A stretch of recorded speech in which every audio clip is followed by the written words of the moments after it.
Welcome to silent learning. Anitta miss ആണ്. അപ്പൊ മക്കളെ, അടുത്ത എക്സാം നമ്മുടെ EVS ആണ്. അപ്പൊ എക്സാമിന് പോകുന്നതിന് മുന്നോടിയായിട്ട് നമുക്ക് പ്രധാനപ്പെട്ട ചില ചോദ്യങ്ങൾ ഒന്ന് ചെയ്തു നോക്കാം.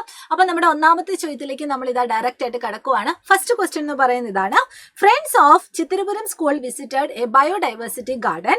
Given below list of the plants they observed according to the features classify them in a table. അതായത് ചിത്തിരപുരം സ്കൂളിലെ കൂട്ടുകാരൻ ജൈവ വൈവിധ്യ ഉദ്യാനം നിരീക്ഷിച്ച് തയ്യാറാക്കിയ സസ്യങ്ങളുടെ പട്ടികയാണ് താഴെ കാണുന്നത്. ഈ സസ്യങ്ങളെ തരംതിരിച്ച് പട്ടികപ്പെടുത്തു. ഇതാണ് നമ്മുടെ ചോദ്യം. അപ്പൊ നിങ്ങൾക്ക് താഴെ രണ്ട് ടേബിൾ കാണാനായിട്ട് സാധിക്കുന്നുണ്ട്. അവിടെ കുറേ സസ്യങ്ങളുടെ പേരുകളും ഉണ്ട്. ഏതൊക്കെയാണ്? മാവുണ്ട്, അതുപോലെ തന്നെ തുമ്പയുണ്ട്, തുളസി, മുക്കുറ്റി, തേക്ക്, ചെമ്പരത്തി, പ്ലാവ്, ചീര, റോസ്, അങ്ങനെ ധാരാളം സസ്യങ്ങളുണ്ട്. ഇനി അവയുടെ സവിശേഷതകൾക്കനുസരിച്ച് നമുക്ക് തരംതിരിക്കണം. എങ്ങനെയെല്ലാമാണ് നമ്മൾ നമ്മുടെ ചുറ്റുപാടുമുള്ള സസ്യങ്ങളെ തരംതിരിച്ചിട്ടുള്ളത്? പ്രധാനമായും 3 രീതിയിൽ തരംതിരിച്ച കാര്യം നിങ്ങൾക്ക് ഓർമ്മയുണ്ടാവും. ഏതൊക്കെയായിരുന്നു? 1 ഹെർബ്സ്, അതായത് ഔഷധികൾ; 2 shrubs, അതായത് കുറ്റിച്ചെടികൾ; 3 ട്രീസ് അല്ലെങ്കിൽ മരങ്ങൾ. അപ്പൊ ഈ 3 കാറ്റഗറീസ് ആയിട്ട് നമ്മൾ എന്ത് ചെയ്യാൻ പോവാണ്? തന്നിരിക്കുന്ന സസ്യങ്ങളെ നമ്മൾ ഇതുപോലെ തരംതിരിച്ച് എഴുതണം. അപ്പൊ ഇങ്ങനെ എഴുതിയാൽ നിങ്ങൾക്ക് ഈ ഒരു ക്വസ്റ്റ്യനിൽ നിന്ന് വരുന്ന എല്ലാ മാർക്കും നേടാനായിട്ട് പറ്റും.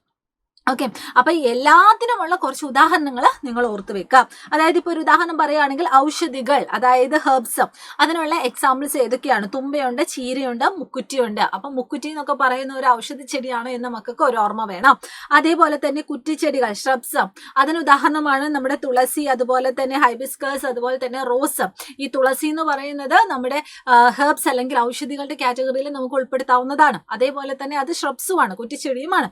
പിന്നെ മരങ്ങൾക്ക് അല്ലെങ്കിൽ ട്രീസ്, അതിന് ഉദാഹരണമാണ് നമ്മുടെ മാംഗോ ട്രീ, അതുപോലെ തന്നെ ജാക്ക് ട്രീ, അതുപോലെ തന്നെ തേക്ക്, ഇവയൊക്കെ.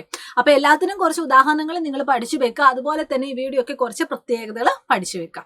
ഇനി അടുത്ത ചോദ്യം ഇതാണ്: listen to what a fish in a pond in Chithirapuram says. അതായത് നമ്മുടെ തന്നിരിക്കുന്ന ഫിഗറിൽ ഒരു കുളം കാണാനായിട്ട് പറ്റുന്നുണ്ട്. കുളത്തിൽ ഒരു മീനുണ്ട്. മീൻ എന്തോ പറയുന്നുണ്ട്. എന്താ പറയുന്നത്? Please don't throw waste into pond, let us also leave. അതായത് കുളത്തിലേക്ക് മാലിന്യങ്ങളൊന്നും വലിച്ചെറിയില്ലേ, ഞങ്ങൾക്കും ജീവിക്കണം എന്നാണ് ഈ കുളത്തിൽ കിടക്കുന്ന ഫിഷ് നമ്മളോട് ആവശ്യപ്പെടുന്നത്. അപ്പം ഇനി ഇതിന്റെ ഉള്ളിൽ നിന്നുള്ള ചോദ്യം എന്താണെന്നാണ് നമ്മൾ നോക്കാനായിട്ട് പോകുന്നത്. ചോദ്യം ഇതാണ്: it is our duty to protect water resources. What should we do to take care of the source of water? ജലസ്രോതസ്സുകൾ സംരക്ഷിക്കേണ്ടത് നമ്മുടെ കടമയാണ്. ജലസ്രോതസ്സുകൾ സംരക്ഷിക്കാൻ നാം ചെയ്യേണ്ട കാര്യങ്ങൾ എന്തെല്ലാമാണ്? ഇതാണ് ഒരു ക്വസ്റ്റ്യൻ. ഇനി അതിന്റെ കൂടെ മറ്റൊരു ക്വസ്റ്റ്യൻ കൂടി ഉണ്ട്. Minimol made an instrument to measure rain. Here is the picture of the instrument, name it. അതായത് മിനിമോൾ മഴ അളക്കുന്നതിന് വേണ്ടി സ്കൂളിൽ നിർമ്മിച്ച ഉപകരണമാണിത്. എന്താണ് ഇതിന്റെ പേര്? ഓക്കെ, അപ്പൊ ഇതിന്റെ പേര് നമുക്ക് കണ്ടുപിടിക്കണം. ഉപകരണം നിങ്ങൾക്ക് ഇവിടെ കാണാനായിട്ട് സാധിക്കുന്നുണ്ടല്ലോ. ഇനി നമ്മുടെ ഫസ്റ്റ് ചോദ്യത്തിലേക്ക് പോവാം. ജലസ്രോതസ്സുകൾ സംരക്ഷിക്കാനായിട്ട് നാം എന്തെല്ലാം കാര്യങ്ങൾ ചെയ്യണം? അപ്പൊ കുറെ കാര്യങ്ങൾ നിങ്ങൾക്ക് സ്വന്തമായിട്ട് എഴുതാൻ വേണ്ടി പറ്റും. അപ്പൊ നിങ്ങൾ പറയുന്നതിൽ അതിന്റെ കൂടെ തന്നെ ഈ ഒരു പോയിന്റ് കൂടി നിങ്ങൾ ഉൾക്കൊള്ളിക്കാനായിട്ട് ശ്രദ്ധിക്കുക കേട്ടോ. 1, ജലാശയങ്ങളിൽ മാലിന്യങ്ങൾ വലിച്ചെറിയരുത്. ഓക്കെ. 2, ജലാശയങ്ങൾ വൃത്തിയായിട്ട് സൂക്ഷിക്കണം. ജലജീവികളെ ഉപദ്രവിക്കരുത്. ജലാശയങ്ങൾ മണ്ണിട്ട് നികത്തരുത്. എന്തെല്ലാം പോയിന്റുകൾ നിങ്ങൾ ഓർക്കണം? Don't throw waste into water sources, keep water source very neat, and don't harm aquatic animals, avoid the filling of water bodies. ഇനി അതിന്റെ കൂടെയുള്ള മറ്റൊരു സബ് ക്വസ്റ്റ്യൻ ആയിരുന്നു, ഒരു ചിത്രം തന്നിട്ട് മഴ അളക്കുന്നതിനുള്ള ഒരു ഉപകരണമാണെന്നൊക്കെ പറഞ്ഞിട്ടുണ്ട്. അവയുടെ പേരൊന്ന് ഐഡന്റിഫൈ ചെയ്യണം. എന്തായിരുന്നു? മഴ മാപ്പിനി അല്ലെങ്കിൽ റെയിൻ ഗേജ്. അപ്പൊ ഈ ഒരു മഴ മാപ്പിനി എന്ന് പറയുന്ന ആ ഒരു കോൺസെപ്റ്റ് അല്ലെങ്കിൽ ആ ഒരു കാര്യം നിങ്ങൾ നിർബന്ധമായും അറിഞ്ഞിരിക്കണം. ആ ഒരു ഭാഗം വളരെ ഇമ്പോർട്ടന്റ് ആയിട്ട് നിങ്ങൾ പഠിക്കുകയും ചെയ്യണം. ഇനി അടുത്ത ഒരു ചോദ്യത്തിലേക്ക് പോവാണ്. Classify them according to their movement. സഞ്ചാര രീതിക്കനുസരിച്ച് ജീവികളെ തരംതിരിച്ച് പട്ടികയിൽ എഴുതും. അപ്പൊ ഇവിടെ നോക്കിക്കേ, ഇവിടെ കുറേ ജീവികളെ മക്കൾക്ക് കാണാനായിട്ട് പറ്റുന്നുണ്ട്. ഇവരെല്ലാവരുടെയും മൂവ്മെന്റ് ഒരേപോലെയാണോ? അല്ല. ചിലര് നടക്കുന്നുണ്ട്, ചിലര് എഴയുന്നുണ്ട്, ചിലര് നീന്തുന്നുണ്ട്.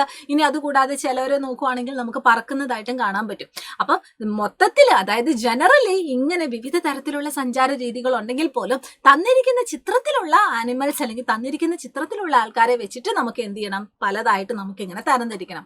അപ്പൊ ജനറലി നിങ്ങൾ എത്ര തരത്തിലുള്ള സഞ്ചാര രീതിയാണ് ഉള്ളതെന്നും അവയ്ക്ക് കുറച്ച് ഉദാഹരണങ്ങളും നിങ്ങൾ എന്ത് ചെയ്യണം? പഠിക്കണം. അപ്പൊ ഏതൊക്കെ രീതിയിലാണ് നമുക്ക് പറയാനായിട്ട് പറ്റുന്നത്? 1, നടക്കുന്നവര്; 2, ഇഴയുന്നവര്; 3, ഫ്ലൈയിങ് അല്ലെങ്കിൽ പറക്കുന്നവര്; പിന്നെ സ്വിം ചെയ്യുന്നവര്, നീന്തുന്നവര്; പിന്നെ ജമ്പ് ചെയ്യുന്നവര്, ചാടി ചാടി പോകുന്നവര്. ഓക്കെ.